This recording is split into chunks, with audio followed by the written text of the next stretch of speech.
We developed a brand. In fact, it's still my favorite brand, Alkaline 88. And Alkaline 88 became one of the largest selling brands in the country. I think our gallon SKU was the fifth largest pulled, which I just found amazing. We hit about 100 million retail, and we got to about 75,000 stores. Hey everybody, it's Stuart Smith again here at SmallCapVoice.com, and thanks so much for joining us for our online business briefing where we shine a spotlight on some of the smartest and freshest plays out there in the market today. Now today we are speaking to that end, a company that we've added to our watch list back at the end of 2024. It was a great time to do so. We've been covering the company a little bit off and on, and we're lucky enough to be joined by their CEO in just a moment, Ricky Wright. But let me give you that ticker symbol and company name first. This is OTC, ticker symbol WTER. That is the Alkaline Water Company Incorporated. You can learn more about the company through the newswire, which is what I did. They've had a bunch of press come out late 2024 and quite a bit here in January of 2025. So we'll talk to Ricky about that. Let's welcome the man to the show. Ricky, thanks for making time for us. How are you doing today, sir? I'm great, Stuart. Thanks for having me. Absolutely. Thanks so much for making the time for us. So if you would, let's start at the very beginning. Since this is our first time talking, let's get an introduction into the company and an overview of what you guys do. Yeah, sure. I was the original founder of the Alkaline Water Company, a co-founder, and we developed a brand. In fact, it's still my favorite brand, Alkaline 88. And Alkaline 88 became one of the largest selling brands in the country. I think our gallon SKU was the fifth largest pulled, which I just found amazing. We hit about 100 million retail, and we got to about 75,000 stores. So I've been in this business now on and off for 14 years. I retired in 2022, and I came back in December of 24. And I think there's great things that happen in this particular market, particularly the fact that there's two major players right now, Essentia and Core, but the rest of this market is very fragmented, and I see an opportunity to bring that market together and use the expertise that I have had in the past to make that a reality. Well, first and foremost, welcome back. I know I've seen some very positive things on social media welcoming you back, and coinciding with your return, as you mentioned there, late 2024 was quite a bit of news, as I mentioned at the outset, hitting the press wire. So let's talk about recent accomplishments, if you will, Ricky. Yeah, sure. Well, probably one of the lessons I learned last time was that, there is a high season for water, as everybody would imagine, and that high season is obviously the summer months, right? Everybody's thirsty. The whole country is hot, particularly where I live, which is in Phoenix, Arizona. We can touch that 120 degree every once in a while. So water has a season, and we had never owned our own plants. And so recently I put in an LOI, pretty good deal for us. I'm trying to save as much cash as possible. Obviously capital was a problem with the business after I left. And I view that capital is the key. So we really put in an LOI on a business. I hope to close it in the next couple of days. That will give us our first bottling plant ever. And what's that really going to do for us is, frankly, in the season, when you need to get your water, the co-packers kind of make sure that you pay a little bit of pain so that you can get the line time, because their lines are absolutely crushed at that time. And so it's really about controlling our own destiny better than we have in the past. I actually look to add a couple of more strategically throughout the country, maybe over the next six to 12 months, maybe even early, depending on how negotiations go. But, the good news is that literally every co-packer that I used in the past that I've talked to has agreed to come back on. So one of the big strategies has always been to limit the amount of space on your deliveries. Water's very heavy and freight's very expensive on a per mile basis. So the closer you can get to your ultimate DCs, the better off you are, more profitable you are as a company. Well, you talked about that news, and I talked about it as well. There's a lot of big headlines, that being one of them. But within those headlines, there's a lot of savvy moves being done by the company, as you just pointed out, to preserve that cash for upcoming events for the company. So let's get that crystal ball out, if you don't mind, Ricky. Any upcoming events that maybe you see in the timeline? And I'm not asking you for company names or specifics or to to kind of give us the lay of the land that you can't give us right now. But we are in a public forum. What can we expect from the company? Yeah, so as I my former background, I was a regional director of the Big Four years and years and years ago, so I hardly count that anymore. But it's part of my resume. And back in the day, I was also an investment banker, and I was involved in a lot of roll-ups.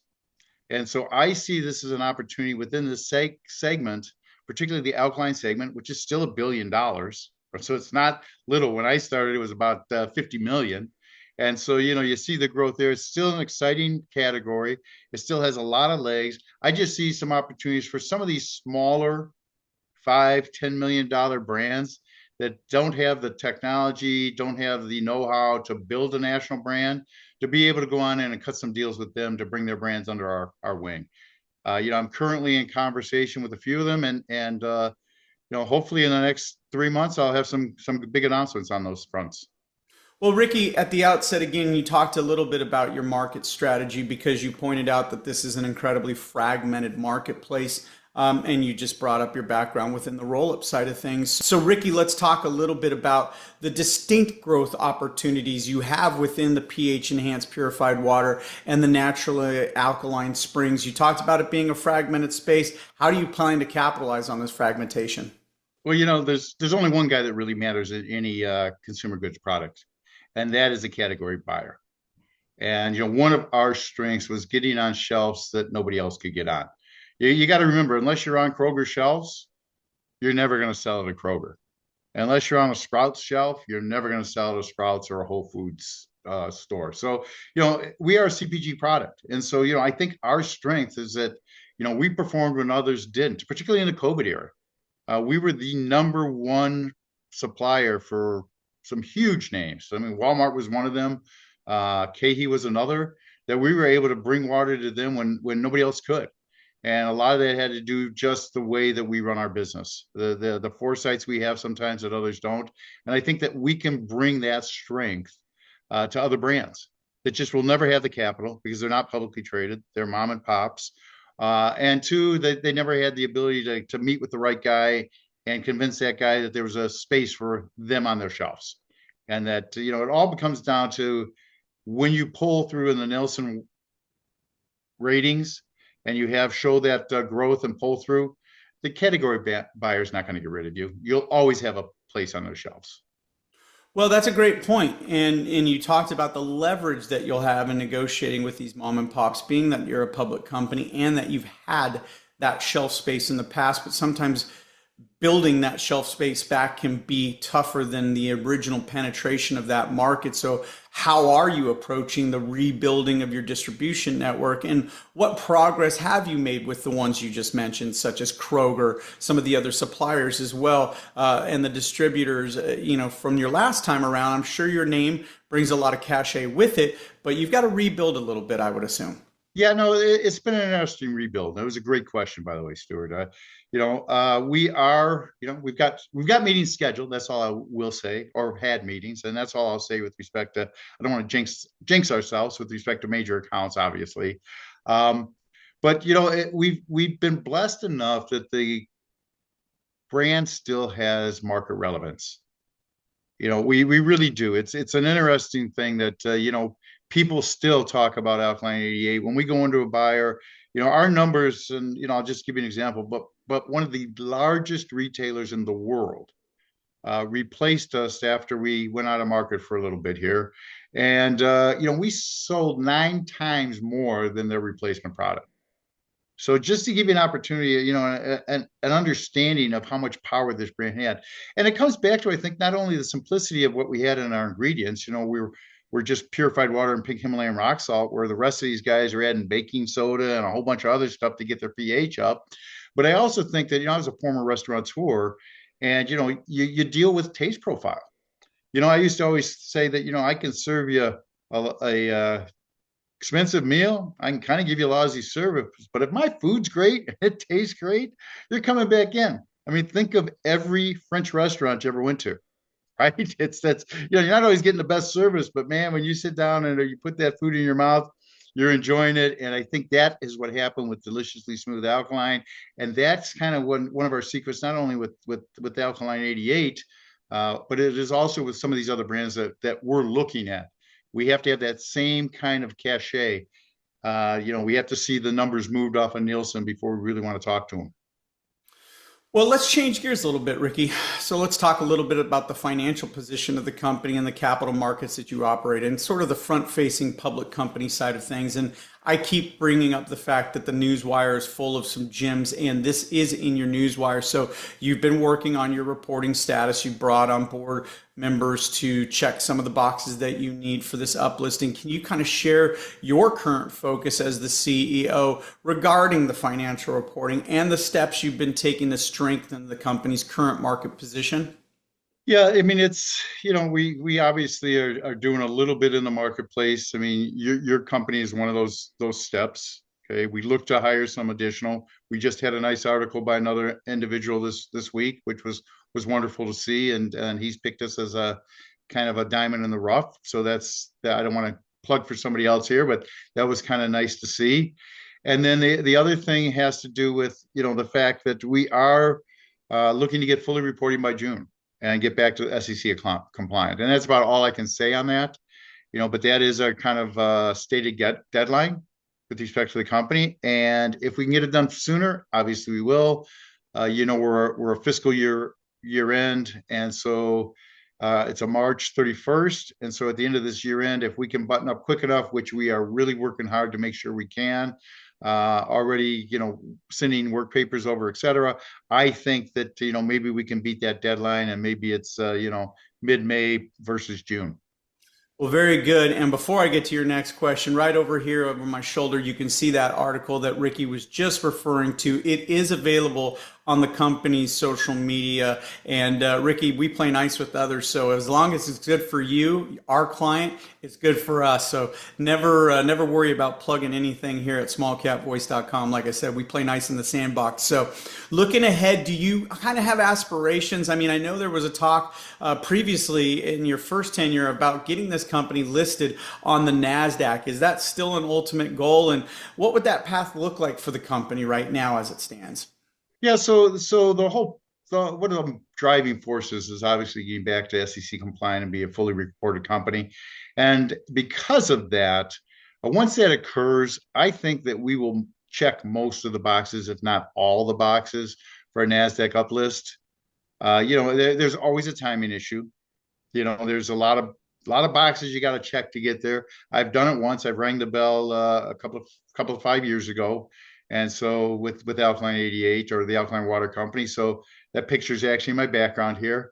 I still keep it proudly close to me, and I think that's a realistic probability.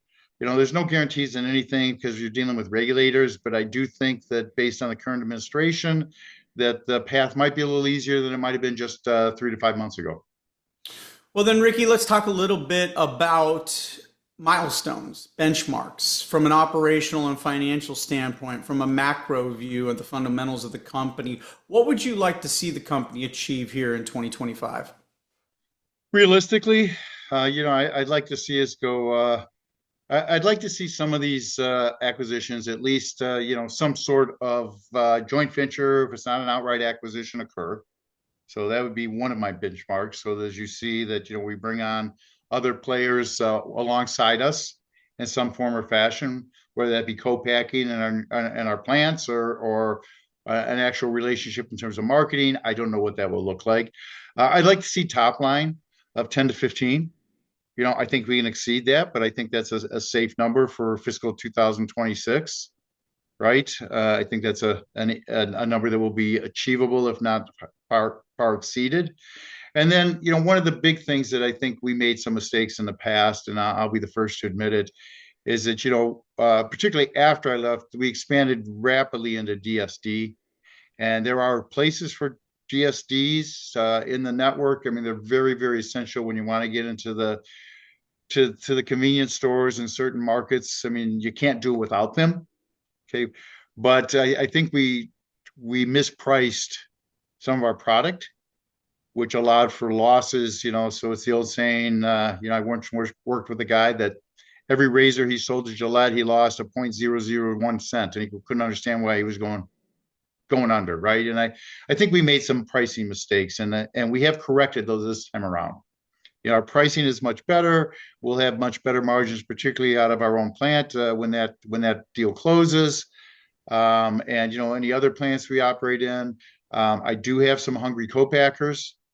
Some of my co-packers have gone vertically integrated with respect to products, so that's kind of an interesting their own journey. So they'll be manufacturing not only the preforms, but the blowing the bottles and blowing the caps and the handles and the whole 9 yards, which again drives down their costs. It allows me to get a much better deal. So I care about what it costs per case to produce and what I can sell it per case. And we're also looking at other things to bring down costs and to grow the marketplace. All right, well, let's talk about the leadership of the company. Once again, viewers, we're speaking with the CEO of the Alkaline Water Company, ticker symbol on the OTC WTER, and that is Ricky Wright. Other members of the leadership, Ricky, we're talking about a rebuilding phase for your company. So who have you brought on alongside you, and what expertise do they bring? So I've brought in some financial expertise. Okay, so that particular person, is highly skilled, and not so much on the audit side. I've got a guy for that as well.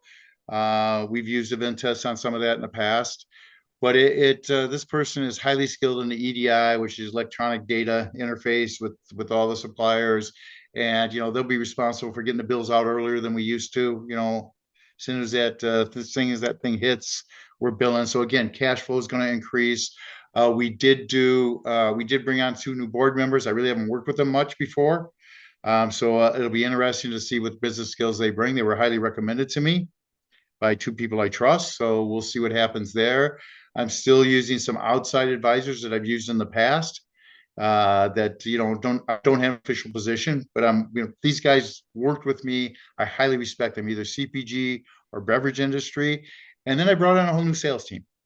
And in my business, I always say low people, low capital, annuity, cash flow margins. Nothing happens without a sale. So in typical Ricky Wright fashion, I'm paying my head sales guy more than I'm making. And I just think that because they're the most important guy. If you don't have a sale, you just have a hobby. Mm-hmm. So, Absolutely. I think that, if you put together the A+ sales team, you have some products that actually have consumer awareness, you can get them on additional shelves. You've brought down your cost across the board. You've learned from your past mistakes. You don't get too deep in areas where it's difficult to make money. You try to go direct as much as possible. You've learned your mistakes, you lick your wounds, and you get a fresh start. And I'm very, very fortunate to have the knowledge base that I have, but also have the second chance to do it. Because I really, I think in one of my first things I said, it's kind of my baby. Yeah, and I'd like to see this company, because it's my baby, bring to a final fruition where we can get back up on NASDAQ, and I can help the shareholders that supported us from the beginning. Well, that's got to be music to the ears of those shareholders. But that experience you talk about is absolutely priceless, and it's essential as you enter this rebuild phase for your company.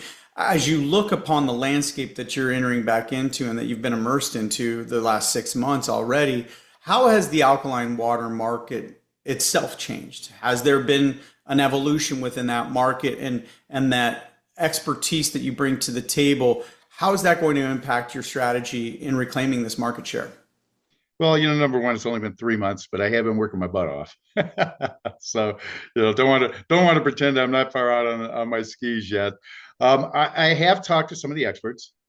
Okay, one of the things I did before was I talked to the former managing member of Beverage Marketing Corp, which is an 800-pound gorilla in this space. He was a former board member, good friend of mine, and we spent some time talking about the markets. I've talked to some other people that are CPG experts, and the market is still viable, and the market is still growing a little bit. Essentia took a hit, but that is typical when a major company buys an entrepreneurial company. It's almost like you can print the headline. Sales are down because the new head of the big company decided that the guy that brought it from 0 to 100 million doesn't know what he's talking about. So we know what we're talking about, and we're gonna do it our way, not his way. And some companies are smarter than others on that. And so I'd like to believe that those lessons and what the market is doing that a consolidation will give us additional buying power. That's some of my negotiations. Is that some guys got buying power in a region. I want to piggyback on that, reduce costs, right? And then he wants to piggyback on our ability to penetrate markets and get to the buyer.